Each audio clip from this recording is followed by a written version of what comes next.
joie de vous présenter ces chroniques sur les familles de la Bible avec Philippe Chassé. La vie familiale, vous savez, est au cœur des vérités bibliques, de l'histoire biblique.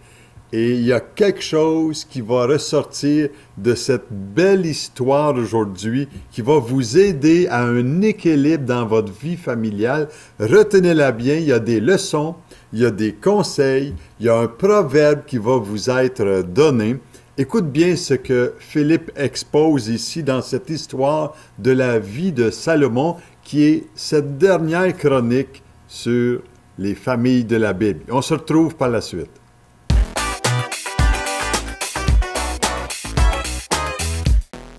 Les familles de la Bible. Je suis avec Layal, ma productrice, et ensemble, on regarde les familles de la Bible. Regardons David, sa femme Bathsheba, et le fils, son deuxième fils avec Bathsheba, qui est Salomon.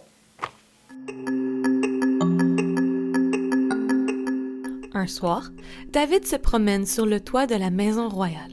Il aperçoit Bathsheba, qui se baigne et qui était très belle de figure. Elle est la femme d'Uri, un soldat dans l'armée de David. Il envoie des gens pour la chercher. Elle vient vers lui, il couche avec elle et elle devient enceinte. Un soir, David enivre Uri dans le but qu'il descende dans sa maison. Mais il reste avec les serviteurs de son maître. Il retourne au combat et David le met sur la ligne de front. Il est frappé et meurt. Le secret est dévoilé par Nathan et David demande pardon à Dieu et il lui pardonne. Bathsheba devient sa femme. Il lui enfante un fils. Le 7e jour, l'enfant meurt. David console Bathsheba. Elle enfante un fils qui s'appelle Salomon. David meurt et Salomon s'assit sur le trône de David, son père, et son règne est très affirmé. Un jour, 2 femmes se présentent devant Salomon. L'une dit « Nous habitons ensemble et avons accouché. Le fils de cette femme est mort pendant la nuit. Cette dernière a pris mon fils à mes côtés tandis que ta servante dormait et elle l'a couché dans son sein. Et son fils qui était mort, elle l'a couché dans mon sein. Je l'ai regardé attentivement le matin. Et voici, ce n'était pas le fils que j'avais enfanté. » L'autre femme dit « Au contraire, c'est mon fils qui est vivant et c'est ton fils qui est mort. » Le roi dit « Apportez-moi une épée. » On apporta une épée devant le roi. Et le roi dit « Coupez en 2 l'enfant qui vit et donnez-en la moitié à l'une et la moitié à l'autre. » Alors la femme, dont le fils était vivant, dit au roi « Ah, mon Seigneur, donnez-lui l'enfant qui vit et ne le faites point mourir. » Mais l'autre dit « Il ne sera ni à moi ni à toi, coupez-le. » Et le roi dit « Donnez à la première l'enfant qui vit et ne le faites point mourir. » Tout Israël apprit le jugement que le roi avait prononcé. Et l'on craignit le roi, car on vit que la sagesse de Dieu était en lui pour le diriger dans ses jugements. Même la reine de Séba apprit la renommée que possédait Salomon, et elle vint pour l'éprouver par des énigmes.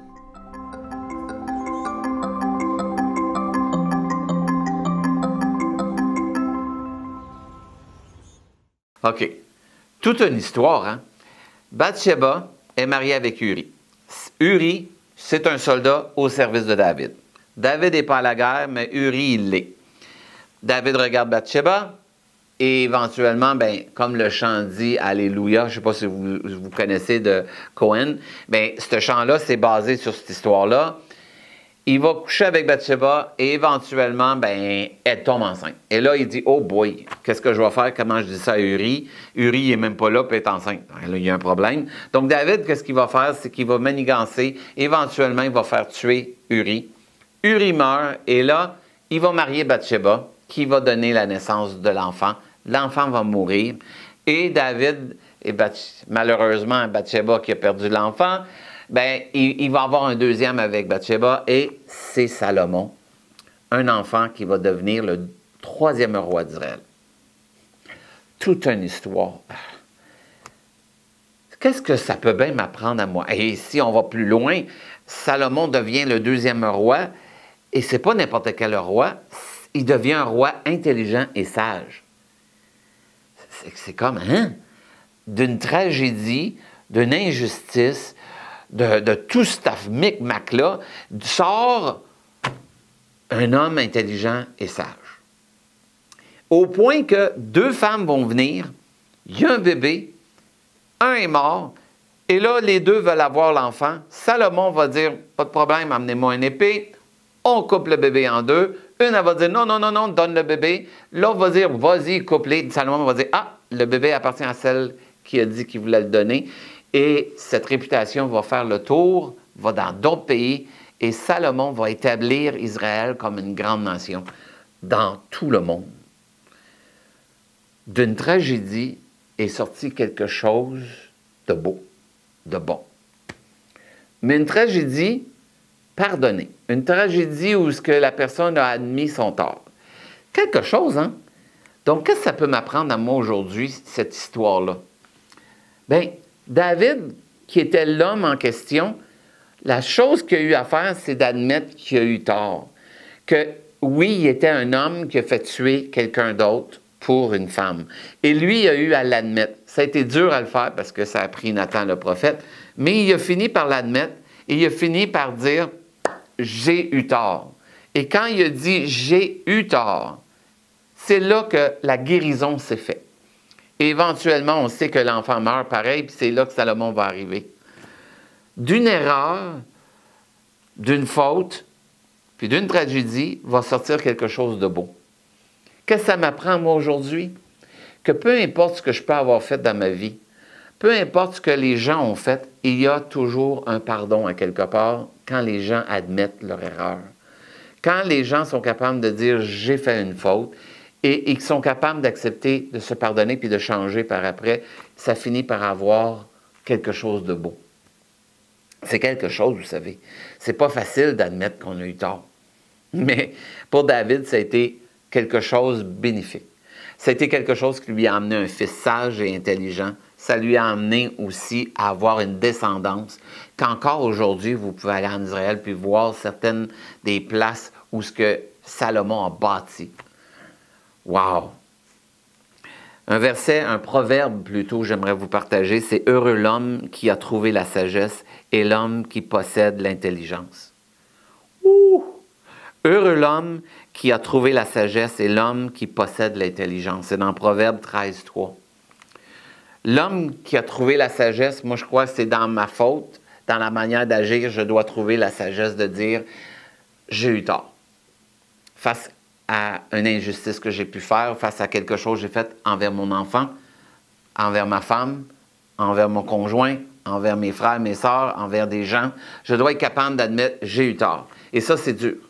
L'intelligence, celui qui possède l'intelligence, c'est qu'est-ce que je fais après. Je ne sais pas si vous êtes comme moi, mais souvent les parents ont de la misère à dire « je te demande pardon à notre enfant » parce que c'est nous le parent, puis l'enfant devrait écouter. Mais aujourd'hui, j'ai appris à dire à mon enfant « je te demande pardon, je me suis emporté. Je te demande pardon, j'aurais pas dû te parler comme ça. Je te demande pardon d'avoir été trop loin dans mes propos, d'avoir porté un jugement trop fort, trop vite. Je te demande pardon de ne pas avoir fait des choses. Envers notre épouse, elle vous a demandé de faire quelque chose, puis on a peur de lui dire qu'on ne l'a pas fait. Alors, on va essayer de cacher la chose. Mais au lieu de lui dire « je te demande, j'y ai pas pensé » ou « ça ne me tentait pas de le faire », bien, on admet notre tort. Puis, suite à ça, on est capable, après ça, d'adresser, de dire « OK, comment je peux réparer? Comment est-ce que je peux faire pour changer la situation pour que ça aille mieux? » Moi, j'ai un défi pour vous aujourd'hui. Le premier, c'est êtes-vous capable de reconnaître une erreur ou des erreurs que vous avez faites cette semaine face à votre conjoint, conjointe, face à vos enfants, face à des gens? Êtes-vous capable de faire ça, de dire « Ah, j'ai eu tort. J'aurais pas dû. » 2, est-ce que je suis capable de me pardonner moi-même? Est-ce que je suis capable d'accepter le pardon de quelqu'un? Vous savez, on parle de, bien, dans le fond, c'est juste une petite affaire que j'ai faite. Mais vous savez, dans la vie, il y a des gens qui ont fait plus que ça. Des gens qui sont allés jusqu'à tricher, sont allés jusqu'à... On va aller jusqu'à voler ou à commettre des crimes. Est-ce qu'on est capable, si j'ai fait ça, de me pardonner moi-même? Si la société, j'ai passé puis elle m'a pardonné, moi, est-ce que je suis capable de me pardonner? C'est tout un défi, ça, de se pardonner. Moi, je peux vous dire, il y a une phrase que j'aimerais vous lire, c'est « Vous ne savez pas ce qui peut en sortir d'une tragédie ou d'une faute ou d'une erreur qu'on a reconnue. » Il y a toujours de l'espoir. Vous savez, une fleur, dans le fond, c'est quoi? Une fleur, c'est une semence qui était vivante, qui meurt, et lorsqu'elle meurt, elle va refleurir, elle va faire d'autres fleurs, elle va faire d'autres arbres. De la même manière que moi, dans ma vie, si j'admets mon tort, ça meurt. Mais de cette tragédie, de cette reconnaissance-là, peut en sortir quelque chose qui va être beau. Et pour David et Bathsheba, ben, c'était un fils sage et intelligent, un futur roi. Donc cette semaine, je vous lance le défi. Reconnaissez vos torts, admettez-le, et soyez intelligents pour amener guérison et paix dans la maison. Shalom.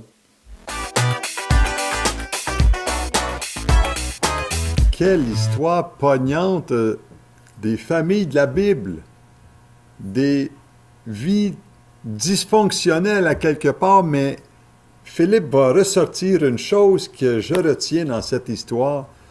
D'une tragédie est sorti quelque chose de beau. Est-ce qu'on peut dire qu'aujourd'hui, il y a parfois des familles qui vivent des tragédies, mais que Dieu a un plan pour toi et moi pour qu'il émerge quelque chose de beau? Je trouve ça splendide qu'est-ce que Philippe partage ici, de la vie réelle d'une famille et leurs défis. Et avec ce proverbe-là qu'il nous accorde aussi dans Proverbe 3,13, « Heureux l'homme qui a trouvé la sagesse et l'homme qui possède l'intelligence. » Et vous savez, dans les erreurs de parcours de vie, est-ce qu'on peut vraiment apprendre quelque chose? Je crois que oui, quand on s'en remet à Dieu le Père. Et le père de Salomon, David, lui, a dû admettre. J'aime ça, qu'est-ce que Philippe il partage. Il a admis ses torts. Il y a eu un processus de guérison qui s'est passé dans la famille. Et en plus, ce que Dieu lui a accordé, c'est une grâce, une faveur spéciale sur la vie de Salomon, qui a été l'homme le plus sage et intelligent de son époque. Et ça, c'est merveilleux. Est-ce que je suis capable? Est-ce que je suis capable d'avouer mes torts quand je fais une erreur? Je retiens qu'est-ce qu'il m'a dit. Est-ce que je suis capable de demander pardon à mes enfants, à ma femme, quand je trouve une erreur que j'ai commise auprès de qui que ce soit? Quand on parle, vous savez, d'intelligence ici, c'est pas seulement pour faire des profits sur le dos des autres, là. Non, non, non. L'intelligence dans nos relations se bâtit selon les défis que Philippe ici, il nous a exposés dans ce partage, cette chronique. Et ces défis-là, c'est simplement ceci, de reconnaître nos erreurs. Est-ce que je suis capable d'accepter le pardon de quelqu'un qui vient à moi et me disant « Je t'ai blessé ». Est-ce que je suis capable d'accepter?